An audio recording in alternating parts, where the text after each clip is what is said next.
ಆತ್ಮೀಯ H60 news ಅರ್ಥಾತ್ ಥೇ ಸೀತಾರಾಮ್ ನ್ಯೂಸದ ವೀಕ್ಷಕರೇ, ನಾನು ನಿಮ್ಮವ ಎಂ ಆಯುಧ ಮಲ್ಲಪ್ಪ ಜೊತೆಯವರು. ತಾವು ಈಗ ಸುದ್ದಿಗಳ ಲೋಕಕ್ಕೆ ಎಂಟ್ರಿ ಹೊಡಿತಾ ಇದ್ದೀರಿ.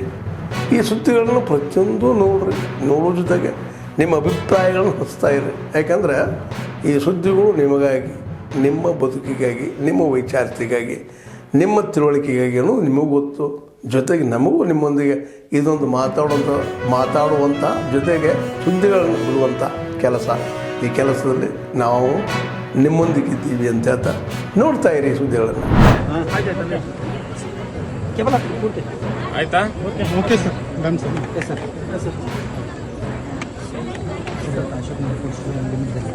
ಪಾಲಿಕೆ ಅತ್ಯಾಚಾರ ಆಯಿತು, ಅದೇ ಥರ ಆರೋಪಿ ಕೂಡ ಸಾವನ್ನಪ್ಪಿದ್ದಾರೆ.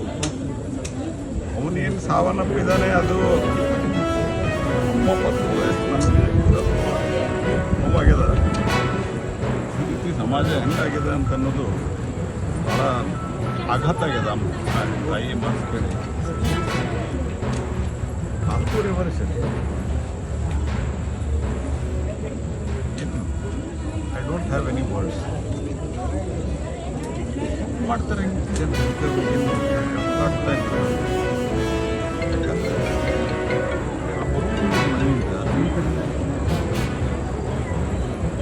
ನಮ್ಮ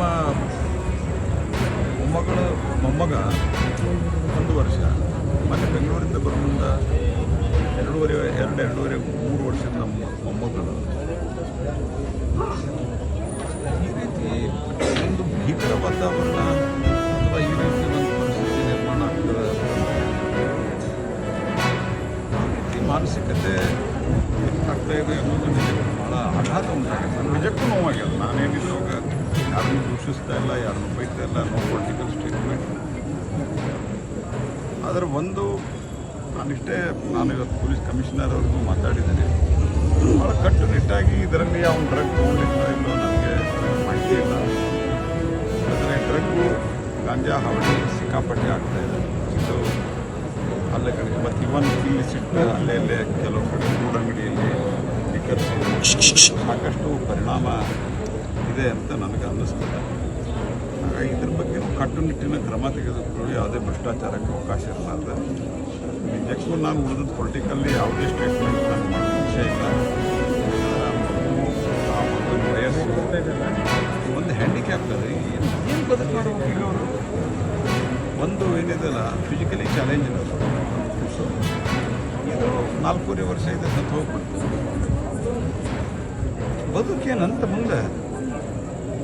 ಹಾಗಾಗಿ ನನಗೆ ಆಘಾತಕ್ಕೆ ಭಾಳ ಆಘಾತ ಆಯ್ತು. ನನಗೆ ಬೆಳಗ್ಗೆ ಮಧ್ಯಾಹ್ನ ಕೇಳಿದ್ಮೇಲೆ ನನಗೆ ಭಾಳ ಕಿರಿಕಿರಿ ಆಗ್ತಾಯಿತ್ತು. ಏನಂತ ಇದು ನಾಗರಿಕ ಸಮಾಜ ತಲೆ ತಗ್ಗಿಸುವಂಥ ಘಟನೆ ಇದೆ. ಪೊಲೀಸರು ಪೊಲೀಸ್ ಕಮಿಷನರ್ ಫೋನ್ ಮಾಡಿದಾಗ ನಾವು ತಕ್ಷಣ ಅರೆಸ್ಟ್ ಮಾಡಿದ್ದೇವೆ ಅಂತ ಹೇಳಿದರು.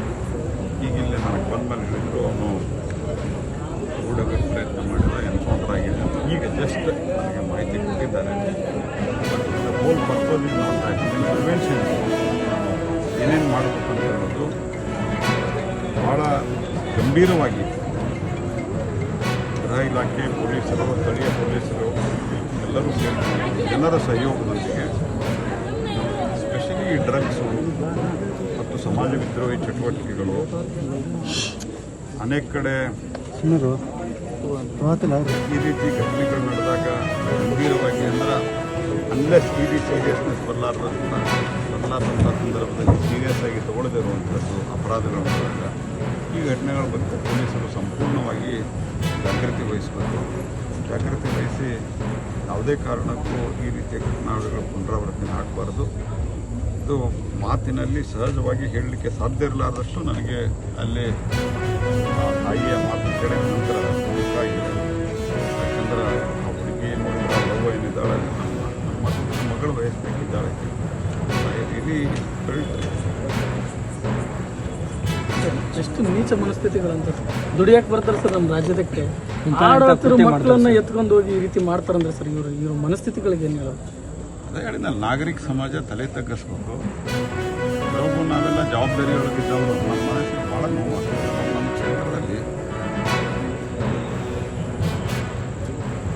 ಅತಿ ಹೆಚ್ಚು ಆ ವಿಡಿಯೋಗಳನ್ನು ನೋಡಿದ್ರೆ ಸರ್ ಎಂಥವ್ರ ಮನಸ್ಸು ಕೊಡಕ್ಕೆ ಇವತ್ತು ಪಕ್ಷ ನಿಮ್ಮ ವಿರುದ್ಧ ಕಂಪ್ಲೇಂಟ್ ಕೊಟ್ಟಿದೆ ಅಭಿವೃದ್ಧಿ ಅಡ್ಡಿ ಆಗ್ತಿದ್ದೀರಿ ಅನ್ನೋ ಕಾರಣ. ಎಲ್ಲಿ ಅಭಿವೃದ್ಧಿಗೆ ಅಡ್ಡಿ ಆಗಿದೆ? ಹೆಜ್ಜೆಯಲ್ಲಿ 4 ಕಿಲೋಮೀಟರ್ ರೋಡ್ ನರೇಗಾ ಯೋಜನೆ ನರೇಗಾದಲ್ಲಿ ಸ್ಯಾಂಕ್ಷನ್ ಆಗಿತ್ತು, ಅದನ್ನು ಬಿಡುಗಡೆಯಿಂದ ತಾವು ಅಡ್ಡಿ ಮಾಡಿದ್ದೀರಿ. ಎಲ್ಲಿ ಯಾವ ಶಿರ್ದೋಳಿ ಗ್ರಾಮ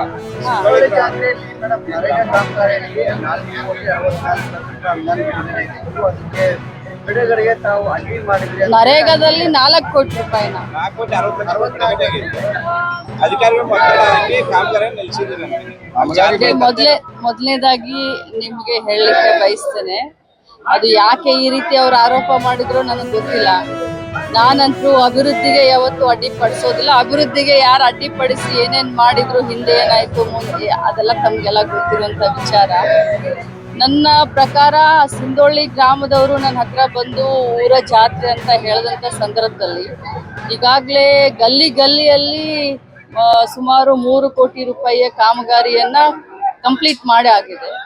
ಅದರ ಜೊತೆಯಲ್ಲಿ ಇನ್ನು 3 ಕೋಟಿ ರೂಪಾಯಿ ಕಾಮಗಾರಿಯನ್ನ ಚಾಲನೆ, ಟೋಟಲ್ ಆಗಿ 6 ಕೋಟಿ ರೂಪಾಯಿ ಕಾಮಗಾರಿಯ ಚಾಲನೆ ಕೊಟ್ಟಿದ್ದೀನಿ. 3 ಕೋಟಿ ಮುಗಿದಿದೆ, ಇನ್ನು 3 ಕೋಟಿ ಈಗ ಶುರು ಆಗಿದೆ. ಒಂದು ಮಠ ಬಿಟ್ಟಿಲ್ಲ, ಒಂದು ಮಂದಿರಗಳನ್ನ ಬಿಟ್ಟಿಲ್ಲ, ಪ್ರತಿಯೊಂದನ್ನು ಕೂಡ ಕ್ಲಿಯರ್ ಮಾಡಿದ್ದೀನಿ. ಆಮೇಲೆ ಪ್ರತಿಯೊಂದು ಊರಲ್ಲಿ, ಬರೀ ಸಿಂಧೋಳಿ ಗ್ರಾಮ, ಪ್ರತಿಯೊಂದು ಊರಲ್ಲೂ ಕೂಡ ಅಭಿವೃದ್ಧಿ ಪರವಾಗಿರುವಂತ ನನ್ನ ಕಾರ್ಯಗಳನ್ನ ನೋಡಿನೇ ಇವತ್ತು ಜನ ಮೆಚ್ಚಿದ್ದಾರೆ.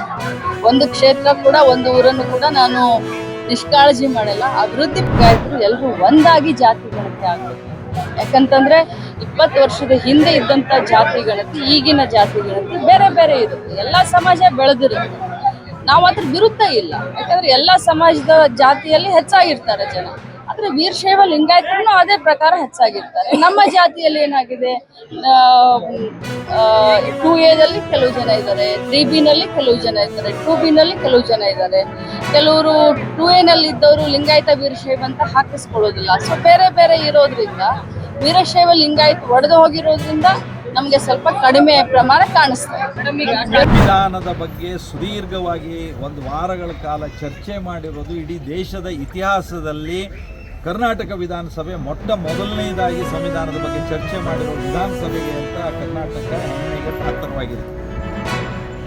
ಇದಲ್ಲದೆ ಸ್ಪೀಕರ್ ಆಗಿ ಸಂವಿಧಾನದ ಬಗ್ಗೆ, ಕಾರ್ಯಾಂಗ, ನ್ಯಾಯಾಂಗ, ಶಾಸಕಾಂಗಗಳ ಬಗ್ಗೆ ನಾನು ಅದು ಎಷ್ಟು ಈ ರೀತಿಯ ಒಂದು ವ್ಯವಸ್ಥೆಯೆಲ್ಲ ನಿರ್ಮಾಣ ಆಗುವಾಗ ಸಂವಿಧಾನ ಸಮಿತಿಯಲ್ಲಿ ಚರ್ಚೆ ಆಗಿರೋ ವಿಷಯಗಳಲ್ಲದೆ ಡಾಕ್ಟರ್ ಅಂಬೇಡ್ಕರ್ ಅವರ ದೃಷ್ಟಿಕೋನ ಏನು ಅನ್ನೋದ್ರ ಬಗ್ಗೆ ಎಲ್ಲ ನಾವು ಚರ್ಚೆ ಮಾಡಿದ್ದೇವೆ. ಡಾಕ್ಟರ್ ಅಂಬೇಡ್ಕರ್ ಅವರಿಗಿದ್ದಂತಹ ಆ ಒಂದು ಇಂಟೆಲೆಕ್ಚುವಲ್ ಕೆಪಾಸಿಟಿ, ಅಂದರೆ ಒಂದು ಬುದ್ಧಿಮತ್ತೆ ಇದೆಯಲ್ಲ, ಪ್ರೌಢಿಮೆ ಇದೆಯಲ್ಲ, ಆ ಕಾರಣದಿಂದಾಗಿ ಇಡೀ ರಾಷ್ಟ್ರದ ಕೃಷಿ ಕ್ಷೇತ್ರ, ಕಾರ್ಮಿಕ ಕ್ಷೇತ್ರ, ಆರ್ಥಿಕ ಕ್ಷೇತ್ರ, ವಿದೇಶಿ ನೀತಿಯನ್ನು ಒಳಗೊಂಡಂತೆ ಕೈಗಾರಿಕಾ ನೀತಿ ಇತ್ಯಾದಿ ಕ್ಷೇತ್ರಗಳಲ್ಲಿ ಡಾಕ್ಟರ್ ಅಂಬೇಡ್ಕರ್ ಅವರು ಕೊಟ್ಟಿರೋ ದೃಷ್ಟಿಕೋನ ಇದೆಯಲ್ಲ, ಅದು ಸದಾ ಸಾರ್ವಜನಿಕ ಜೀವನಕ್ಕೆ ಒಂದು ದಾರಿದೀಪ ಅಂತ ಒಂದು ಶ್ರೇಷ್ಠ ಕೊಡುಗೆಯನ್ನು ಇಡೀ ರಾಷ್ಟ್ರದ ಹಿತಚಿಂತನೆಯಲ್ಲಿ ನೀಡಿದ್ದಾರೆ. ನಾನು ಅವರ ಪುನಃ ಪ್ಯಾಕ್ಟ್ ಇರಬಹುದು, ಅವರ ಬೌದ್ಧ ಧರ್ಮದ ಸ್ವೀಕಾರದ ಹಿನ್ನೆಲೆ ಇರಬಹುದು, ಅವರು ಈ ಸಮಾಜದ ಬಗ್ಗೆ ಹೊಂದಿರುವಂತಹ, ರಾಷ್ಟ್ರದ ಬಗ್ಗೆ ಹೊಂದಿರುವಂತಹ, ನಮ್ಮ ದೇಶದ ಏಕತೆ, ಅಖಂಡತೆ, ಸಮಗ್ರತೆಯ ರಕ್ಷಣೆಯಲ್ಲಿ ಅವರು ಕೊಟ್ಟಂತಹ ಅವರ ವಿಚಾರಗಳು ಸದಾ ನಮಗೆ ಸ್ಫೂರ್ತಿಯನ್ನು ಕೊಡುವಂಥದ್ದು. ಹಾಗಾಗಿ ನಾನು ನಮ್ಮ ಯುವ ಪೀಳಿಗೆಯಲ್ಲಿ ವಿನಂತಿ ಮಾಡಿಕೊಳ್ತೇನೆ. ಆತ್ಮೀಯರೇ, ಎಲ್ಲ ಸುದ್ದಿಗಳನ್ನು ನೋಡಿದ್ರಲ್ಲ, ಏನು ಅನಿಸ್ತು ನಿಮಗೆ? ಇದರಲ್ಲೇ ನಿಮ್ಗೆ ಲೈಕ್ ಆಗಿರ್ಬೋದು, ಡಿಸ್ಲೈಕು ಆಗಿರ್ಬೋದು, ಕಾಮೆಂಟ್ ಬೇಡಪ್ಪ ಅಂತೂ ಅನಿಸಿರ್ಬೋದು, ಕಾಮೆಂಟ್ ಮಾಡಬೇಕಪ್ಪ ಅನಿಸಿರ್ಬೋದು, ಶೇರ್ ಮಾಡಬಾರ್ದಪ್ಪ ಅನಿಸಿರ್ಬೋದು, ಅದು ಮಾಡಬೇಕು ಅನಿಸಿರ್ಬೋದು. ಏನಾದರೂ ಆಗಲಿ ಶೇರ್ ಮಾಡ್ತಾಯಿರಿ, ಈ ನ್ಯೂಸ್ಗಳನ್ನ ಹಂಚ್ತಾ ಇರಿ, ಜೊತೆಗೆ ಇದಕ್ಕೆ ಸಬ್ಸ್ಕ್ರೈಬ್ ಆಗ್ತಾಯಿರಿ ಅಂತ ಹೇಳ್ತಾ, H16 ನ್ಯೂಸ್ ಅರ್ಥಾತ್ ಹೇ ಸೀತಾರಾಮ್, ಇದು ಸತ್ಯದ ಕೈಗೆ ನಡಿ. ವಂದನೆಗಳು.